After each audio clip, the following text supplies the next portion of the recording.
Natural hair has always been a stigma. The following Black men and women discuss what they have gone through while wearing their natural hair in the workplace, community, and school. My name is Tamika Davis. I am a Guided Pathways Manager and Student Success Coach. My name is Tariq. I'm a student and I also work in retail. And this is my story about my natural hair. Hi, my name is Brittany. I am a college student. My name is Devin. I am an intern at a corporation here in Connecticut, and I am also a junior at college. I think because of the industry that I work in, that in higher education, that I don't feel that I've ever received any discrimination from wearing my natural hair in the workplace. Whether it be an afro, braids, an afro puff, I think there's never really been an issue with it. If anything, I get colleagues asking questions or complimenting me about my hair and how they really like it. Once on my previous job, I definitely was, they were saying, oh, no, we can't have you with the big curls and all that. They wouldn't let me have none of that. So I had to cut it off. I felt kind of miserable because I missed my curls. And so I definitely didn't like the fact that, that became a signature of mine.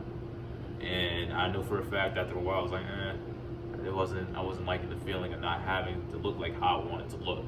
And it didn't fit me that way. But when it pertains to school, no. My experience with natural hair has been okay, some positive, some negative. For the most part, nobody really discriminates against my hair. Like, no, I don't have any negative comments towards my hair or anything like that. As for negative, you just experience people like, they'll try to touch your hair or something. Like, it's really weird, because it's not like a exhibit or anything like that. So, yeah. However, Brittany explains some other ways where she's experienced hair discrimination in her environment. Like, first becoming natural, you had a lot of people that would tell you, like, what are you going to do to your hair? Because, most people don't really embrace their own hair. They think that it either has to be permed, pressed, or something for it to be, presentable to the world. They don't really see, your hair as it grows out your head as presentable. So some negatives would be like people like in my family or something asking me like what I'm going to do to my hair or things like that. For me, it was not really a problem or anything, but I have had a friend that works at a bigger corporation actually that has actually been asked about her hair. She's been given a hard time. They ask her, maybe you should cut it and stuff like that. But her hair is not giving anybody else a problem. But yeah, she's been faced with hair discrimination on and off. So. While Devin's friends here may not have been embraced in the workplace, Devin had the exact opposite experience. My hair has been embraced in the workplace because, I would say because, I just haven't been, pestered about it or asked anything about it. So, like, I can have my hair however I want. Like, I can grow it out. I can wear it short. Like, either way is fine. So, I feel like that's me embracing it and everybody else embracing it by not saying anything, I guess you could say. In 2019, California created the Crown Act.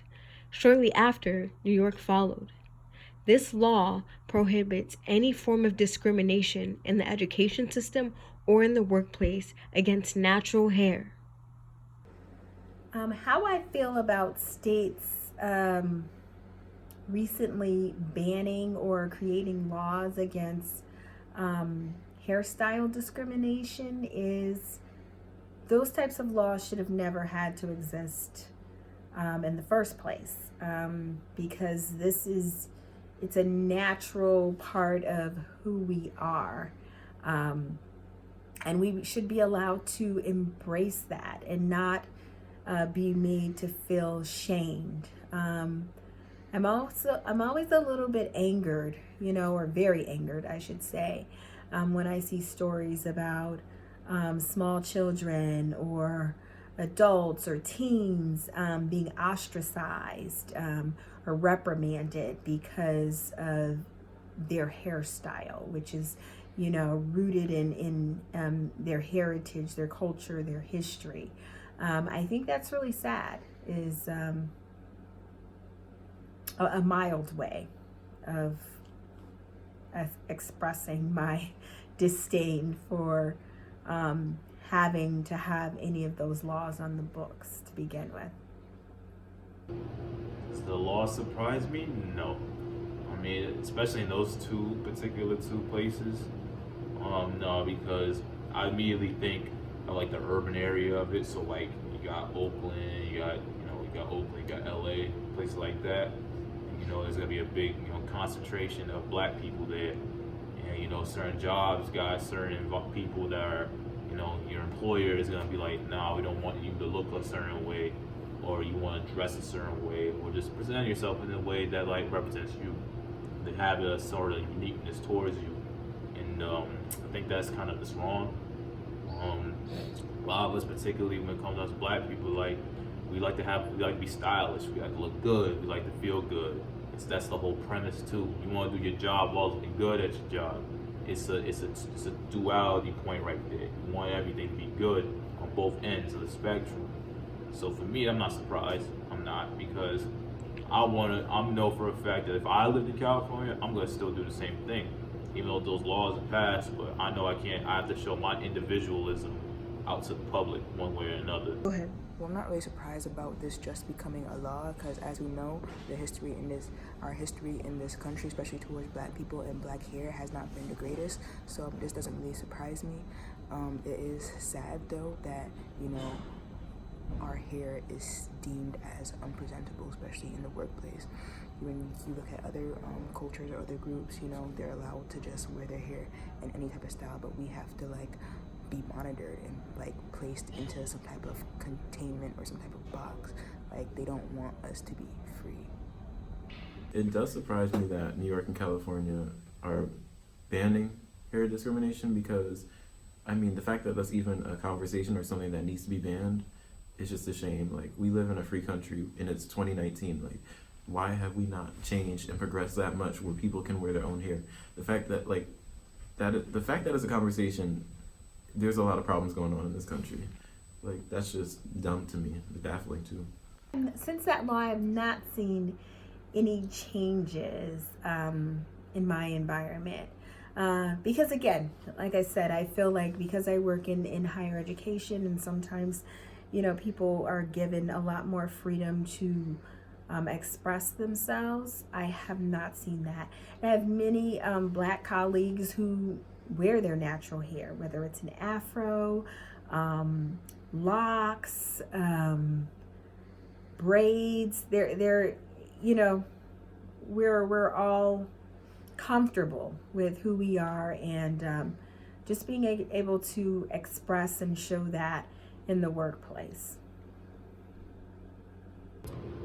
Have I seen any changes? No. I think people are gonna still do what they want to do.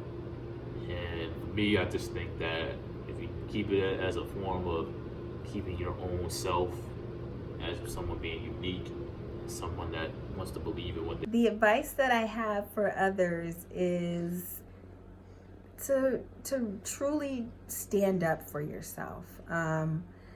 Not be ashamed of who you are. Embrace it.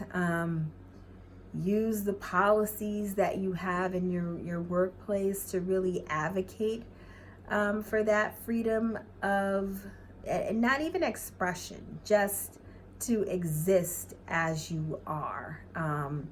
Because again, it is a form of discrimination. Working with your HR to make sure that the culture and climate that exists in your workplace is supportive of diversity of all types. I think it's very important.